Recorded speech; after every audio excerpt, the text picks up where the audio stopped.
Hello, you wonderful people, and welcome to another episode of SuperFantaFi. This being a show where we talk about TV shows of the supernatural, fantasy, and/or science fictional genre. For today's episode, I'm going to talk about From Season 3, Episode 8. Great episode. A lot of really interesting things went down in this episode, so let's break it down. So, there's multiple threads to kind of pull at, so I'm going to take one and I'm going to run with it. So, we're picking up in the aftermath of Tabitha, Jim, and Ethan, and Jade out there in the woods about, the realization of Tabitha would have always been here at some point in time because she was always meant to come to this place. It's just a matter of when she ended up seeing the train. So Jim is once again trying to get her to not drown herself in this because once again he is like, I literally became obsessed with trying to discover the answer to this place, and it's not up to you to figure it all out. This place, I don't want you to spiral out that this place is telling you things and showing you things, making you think there's more to it when it's just this place messing with you. Because he's like, you know why the phone's not on the wall? Because I had a voice on the phone calling itself Thomas. He's like, this place, it knows us. It somehow does. It's able to seep into our brains, and it knows enough stuff about us, knowing how to twist and turn that knife. So we can't let this place kind of get that control. So Jim ends up going and confronting Jade because he blames Jade because he's like, hey, you're kind of filling my wife's head with some stuff. You dragged her and my son out there. It's like, well, to be fair, it's like Tabitha came to me first because she wanted to figure this whole thing out. And, Ethan wants to do the same thing too. Regardless of it all, Ethan is connected in this same capacity. Like, your entire family has some connection to this place, whether it's Julia going through what she went through. I say Julia, it's Julie. Julie going through what she went through. Then you also have Tabitha apparently having a connection to this place ever since she was a little kid. And Ethan was like the first one of this group to be able to see the little kid in white. So like your family's tied to this place. This place has taken an interest in messing with you in more ways. Like the only other person it enjoys messing with more than Jim is Boyd. It's kind of got a personal vendetta out against Boyd, but it definitely loves messing with Jim the most.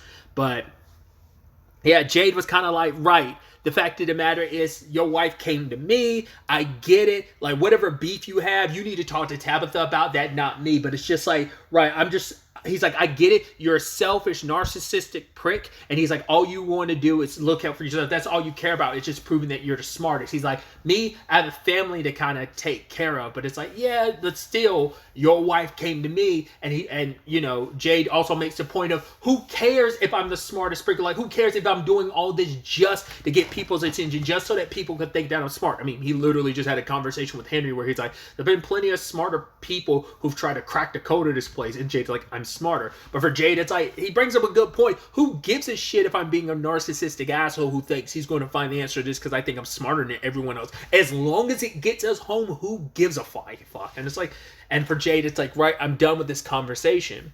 So Jade and Henry and Jim had a really interesting conversation where it's like, he talks to Jim where he's like, that arrogant guy was right about one thing. He's like, I'm looking at you and I see who I was 40 years ago. I didn't listen to Miranda. I thought she was crazy. And he's like, sometimes, Jim, it's best to just, I know you want to hold on to your wife and make sure she's okay, but sometimes you need to just shut the fuck up and listen. Because he's like, I wish I had. Because you have the benefit of, hey, you're here. So if your wife is telling you stuff about this place, you should listen. Because he's like, I thought my wife was crazy. I thought Tabitha was crazy until it found out. It turns out she wasn't. Which in retrospect made me go, holy shit, my wife wasn't crazy. After spending so long thinking that she was.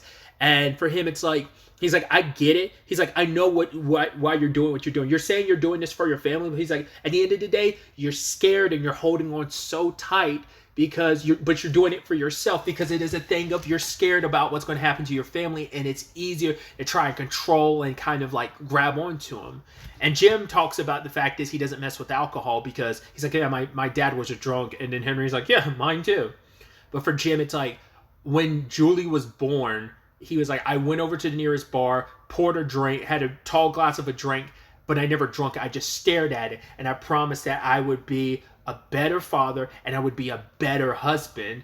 And, Henry pours him a glass and it's like, right, time to renew those vows. So we'll see if this is kind of a new, fresh starting point for Jim. Because last episode, he was trying to be supportive when it came to Tabitha, but it's just like he doesn't want to see her spiraling, especially because he knows how guilty she feels about like not being able to kind of help anyone here, feeling like she kind of squandered the one opportunity he had. So it's understandable like why she would feel that way, and he wants to like ease that. He wants to make things right. He wants to be as support. He wants to support her in the ways that he can, but he also wants to help her. And he thinks like getting her away from all of this so that she isn't drowning in the bullshit that it is this place and trying to find answers, that he's thinking he's helping her in the long run. Sometimes it is a thing of you need to be a lot more supportive than you are being, but it's like for him it's like taking you away from this probably would be me being supportive, because I just don't think I'm doing you any good by letting you, drown yourself in all of this. We have that thread. The other thread that kind of connects us all this, staying on the Tabitha front, Sarah is trying to help out Victor with the whole getting answers from Jasper, and she's trying to talk like him, but Victor's like, no, that's not what happened. He's getting frustrated because for him it's like the answers are there and he just feels like he can't grasp them and he can't remember anything, and it's so frustrating for him. So they bring in Tabitha, and she's not able to have as much luck, but she's able to calm Victor down, because he's like, you made me remember Eloise, and even though I had forgotten so much, you helped me remember. I know you can help me remember about Jasper. It actually ended up being Tabitha and Sarah, because he couldn't remember about the Jasper, what Jasper said to, or what Jasper had said to Christopher, but then both of them working together made him remember the stuff. She's like, Sarah was like, right, what was the day like outside? He was like, oh, I know what it was like because me and my sister, we were playing hide and seek and I was trying to find her. And he was like, I checked everywhere. And then the church, but he's like, no, she was scared of the church. Why would she go there? But he was like, but it's the one place I haven't checked. And he went, and that's where he found Christopher. They end up going to the church basement to finally refresh his memories. But it wasn't Christopher. Christopher wasn't talking to Jasper. He was talking to the boy in white. At the end of the day, Jasper was just a doll. It's just that his memories were a little confused. Once again, these were decades ago, and it's just, you didn't realize at the time how significant that was. To be fair, it's like right after that, literally everyone died. So, of course, your brain would like want to like push away all that stuff. But now it's like he remembers everything the little boy said to Christopher. Basically, the Kui kids, were basically, and the kids that need to be saved were apparently killed by the people that they loved, and the whole like them being on the stone slabs, kind of like almost like this sacrificial thing. Still not quite sure what that's all about, but it's like the answers to the end you'll find at the beginning. Very Ouroboros of it all. Gives me very 12 Monkeys type of feels, especially this episode. We'll get to some of that. Like I was thinking for a second, I was like, we're not gonna do some timey-wimey stuff, are we? And lo and behold, there's some timey-wiminess here, and I'm like, all right, I'm gonna get back to that in a second. But either way, Christopher was actually, because apparently, how did that? Basically, something was taken from the kids, and that was put into the roots that would become the faraway tree. And Christopher was supposed to get inside of it to find answers, but he refused to. And that's, I guess, eventually what drove him crazy, maybe. Denying his role. Maybe, I don't know, because he called the little boy in white a liar and stuff. But now it's like, interesting. Because now we find out why Miranda went off and left. Because Christopher ignored what the boy in white said, Victor went and told his mom, and that's why she left. Which now you're going to be like, oh, there's sadly going to be a part of Victor that's probably going to feel guilty, like I'm responsible for my mom being dead. It's like my sister only left because she went looking for my mom, and I was just too scared to go out. That's why I ended up staying. It wasn't just about following mom's orders. It's just I was just too scared. But it's like, yeah, he's going to feel responsible. It's like, if I hadn't said that, if I had never told my mom, because she painted about this place and she was chosen, but I guess really the chosen one was Christopher. So that makes you wonder, are we going to find out that Tabitha wasn't necessarily chosen in the way that she thought she was. Because to be fair, she was the one that was put through the faraway tree, found her way at the lighthouse, and he pushed her out. And so maybe he found a roundabout way of all of this. I don't know. Because I guess it was all necessary pieces to the puzzle. Because like maybe the thing he was meant to do was grab Henry. He needed to bring Henry back. So this would all... I mean, to be fair, Victor was already heading in that direction. But it's like it was him and his dad that went down there to get Jasper. So I don't know. I don't fully know what to quite make of that. But it does seem like we are unraveling the mystery that is these kids and what happened to them and the birth of the faraway trees. So... like I said, I just can't... I'm blanking on some of the details because I don't remember. I feel so... It's bothering me. But it's like there was something taken from the children that was put in the roots to make the faraway tree. So... because at first I was like, is this some like ritual sacrifice being used, you know... maybe their loved ones and them were stuck here and they needed to sacrifice the kids to find a way out. But obviously it's not a guarantee. Ergo... oh god, I'm blanking on home dude's name, who got stuck in the wall a couple episodes back. Like, he kind of got screwed by the faraway tree. But once again, Tabitha's the only one that's kind of had, like, a real win. I mean, I guess you can make the argument... well, I'd assume Sarah went through one, too, but we never found out, like, what happened when she went through. I mean, obviously, it turned out okay, but Boyd got stuck inside of essentially a chimney of sorts. Kind of more like a well, but still. I don't know. So that's some fascinating developments on that front. We have the Julie of it all. She went to go talk to Randall about the whole... well, she was leaving. She was going to go back home. But then she talked to Randall about, like, yeah, that place we should go back. But Randall was literally like, maybe we shouldn't. Because he's like, the place... he's like, I typically stay away from places that make the hair on the back of my neck stand up. Because she's like, right, it could make things better. But Randall's like, or it could make things worse. And she kind of drags Ethan there because she kind of has no one else to talk to. I don't know if she would have... even if Jim was around, because Tabitha was with Jay... not with Jay. She was with Sarah and Vincent. I keep doing that. Sorry. Victor at the time. So... I don't... and Jim kind of immediately left to deal with the Jade of it all. But it's like, I don't know if she would have... because she would have confided in her parents before now. The only person she's confided in is Ethan. Because out of anyone, he's the one that is going to listen to her more. But also, like, he's the only one she feels comfortable confiding in. They kind of had each other for such a long time. Because their mom and dad were off dealing with, you know, losing Thomas. And that spiral that sent them down. So he has been, like, her closest person for so long. So... and I think she feels like out of anyone, and his potential connection to this place makes it so I think she feels that he might understand better than anyone. So for her, it's like she's been hearing screaming. Like, we get a better idea of, like, right, Randall has been seeing the bugs. Once again, we don't know what Marielle has been seeing because she hasn't really talked about it. But at the very least, with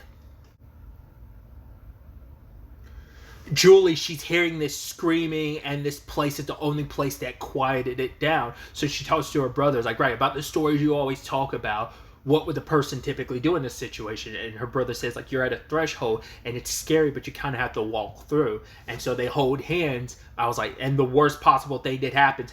And she does literally end up, because I'm like, right, this is where Boyd ended up after he got out of where he was. And lo and behold, she walks and immediately gets transported, or at least her consciousness or whatever. So luckily, Ethan didn't go in too, because I was like, cool, not letting your mom or dad or anyone know what you're up to. Not a smart idea. Randall was right when he told you, do not do this. But she goes in there, and it's like, interesting. Her walking by, like, the well with the rope and stuff, I'm like, isn't it? And I was like, you don't think there's going to be a timey-wimey thing of, like, you're the one that let down the rope to help Boyd. And sure as shit, she is. Don't know why that crossed my mind, but just seeing it there made me go, like, that's not what's going to happen here. I was like, there ain't a timey-wimey. But there's some timey-wiminess here related to that place. But it also doesn't seem to be directly related to the place. It's a whole thing. Well, I guess arguably you could say, like, some of these ghosts and stuff like that. I guess you could say, like, they're kind of echoes. Like Martin and stuff. Because, like, I don't know. Because he knew... Julie's name, because the first thing what happened was Julie went in there and she saw her, Randall, and Marielle screaming, and she covers up her ears, but then when she stands up, they're gone, and then Martin's there, and it's like, right, Boyd's in the well, you need to, like, she's the one that sent out the rope, but he knows exactly who Julie is, because he already knew who Boyd was as well. So I guess there's some timey-wiminess to this tower. I wonder, are we going to find out, like, once again, I keep saying the tower. I think that is supposed to be the tower, but I wonder, is it like a thing of like time works so weirdly there? So like the reason why Martin knows Boyd is because like he's met Boyd out of sequence. Like it's kind of like if you've ever seen Doctor Who, it's kind of like the Doctor and River Song's relationship, how they constantly meet out of sync. It's like, oh, the first time the Doctor met her was the day she died, you know? So, and they kind of been working backwards since then type of situation. So it makes me wonder if there's something like that where it's like, yeah, the reason why he knows Julie is because Julie had somehow popped up to Martin maybe when he was there.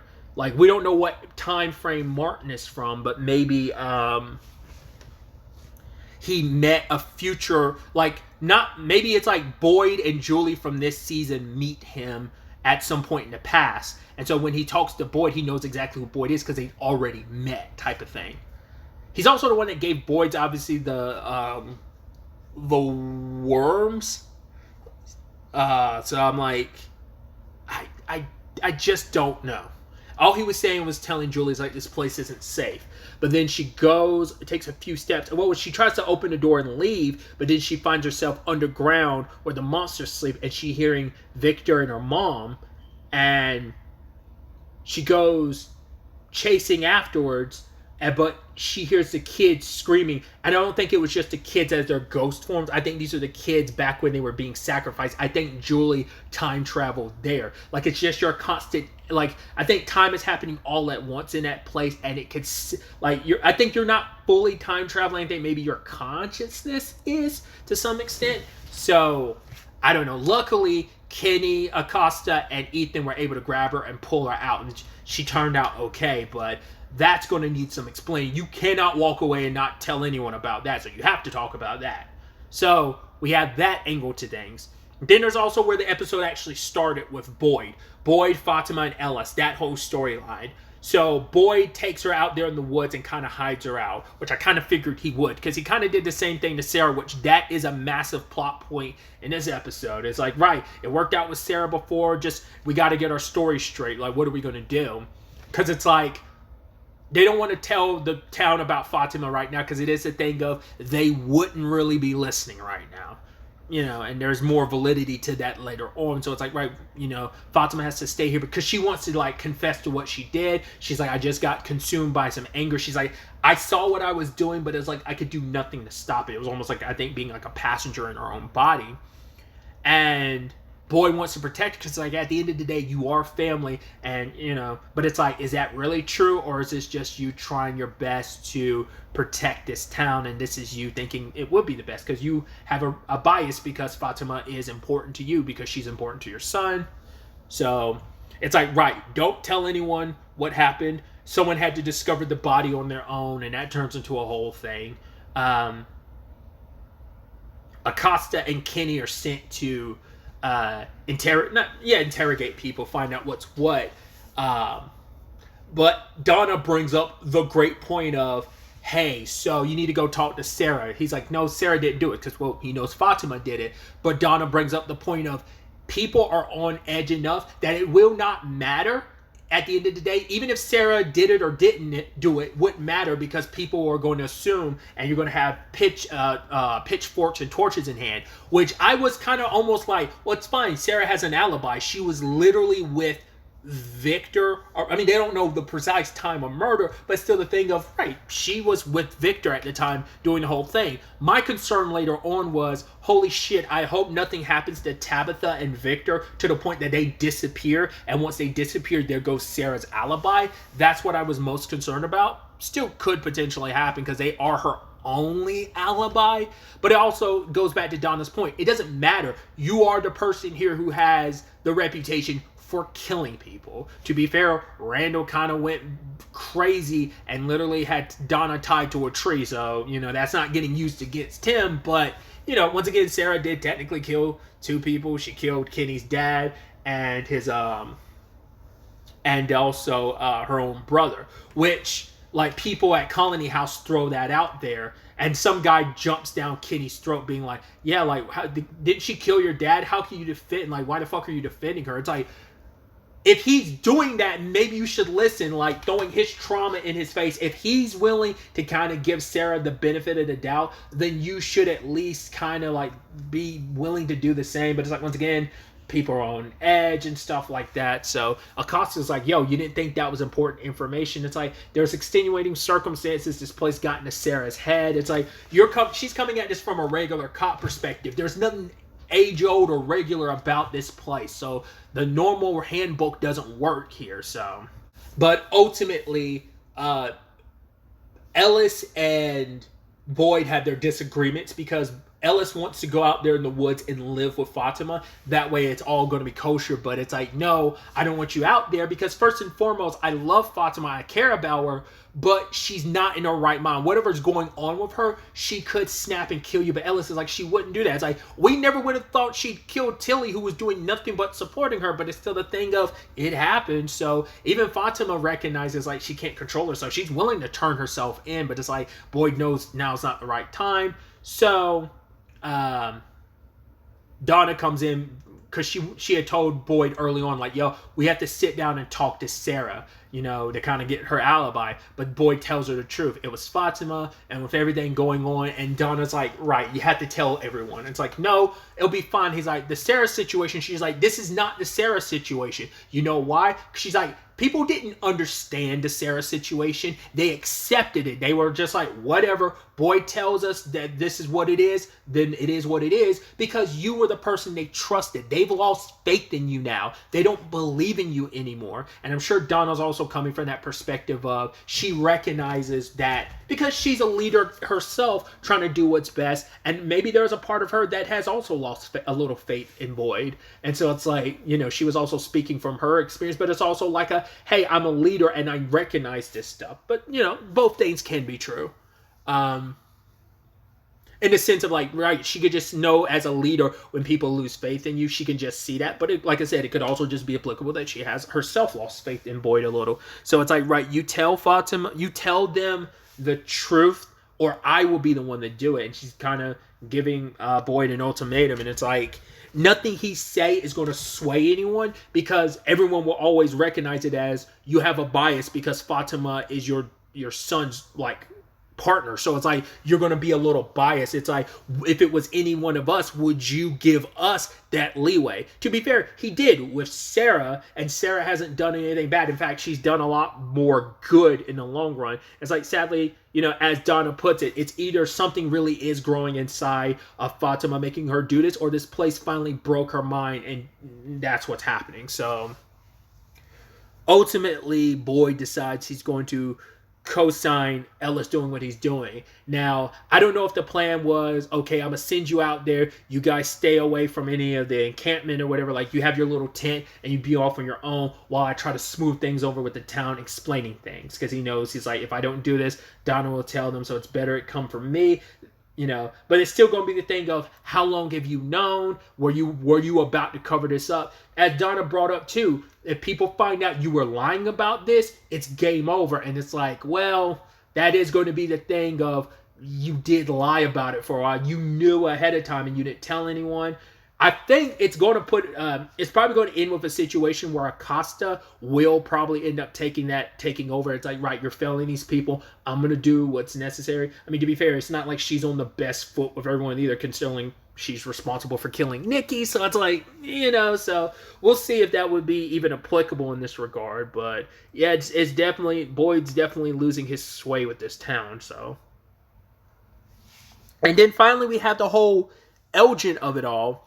He keeps getting these photos. First, it was of a blood bag, which I also appreciate that scene between him and Randy. I said Randy. Randall.